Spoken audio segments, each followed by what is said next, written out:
Sir ముందు friend రండి sir.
ఈ ప్రజాగలం సభకి వచ్చేసిన ఆనం రామనారాయణ రెడ్డి అన్నకి,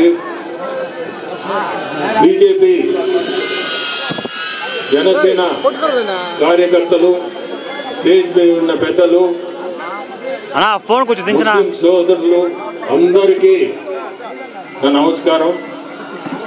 ఈరోజు నాయబ్ రసూల్ దర్గాకి రావడం, దర్శించుకోవడం, ఏఎస్పేట్ నుంచి నా ఎలక్షన్ క్యాంపెయిన్ ఆత్మకూరు కాన్స్టిట్యుయెన్సీలో స్టార్ట్ కావడం చాలా సంతోషం. అందులో రంజాన్ టైంలో ఇంకా అదృష్టం నాది ఇక్కడికి రావడం.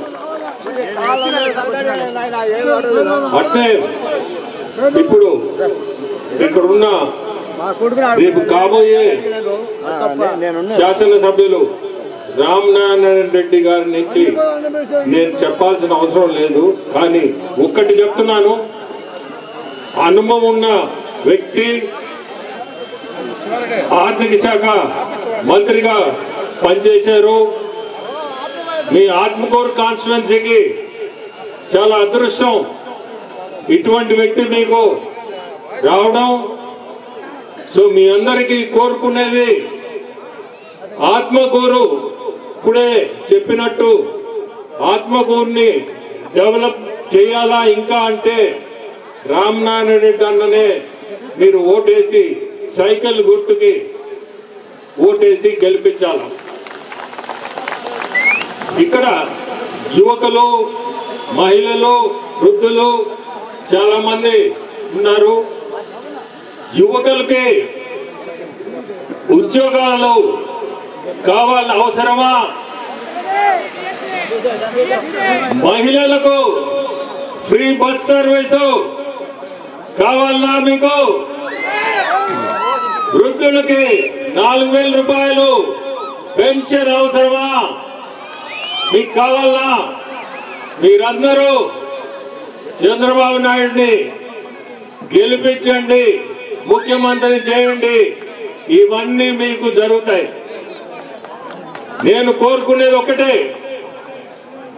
నన్ను మీ పార్లమెంటు లోక్సభ అభ్యర్థిగా గెలిపించండి.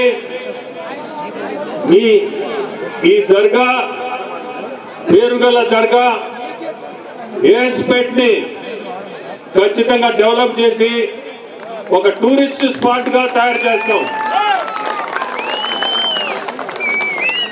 ముందుకి ఇక్కడ ఈ ఏఎస్పేట్ లో ఉండే వ్యాపారస్తులకు కానీ ప్రతి ఒక్కరికి కూడా అది మీ అందరూ కూడా కోరుకునేది, నాకు ఓటేసి గెలిపించండి, మీకు నేను ఏఎస్పేట్ ని వేరే విధంగా దీన్ని టూరిస్ట్ స్పాట్ గా తయారు చేస్తాం. ఇంకా సమయం తక్కువ. మీ అందరికి నేను కోరుకునేది ఒకటే, రామనారాయణని ఎమ్మెల్యేగా గెలిపించండి, సైకిల్ గుర్తుకు ఓటేసి. అట్నే నన్ను ఎంపీగా సైకిల్ గుర్తుకి ఓటేసి గెలిపించండి. నమస్కారం.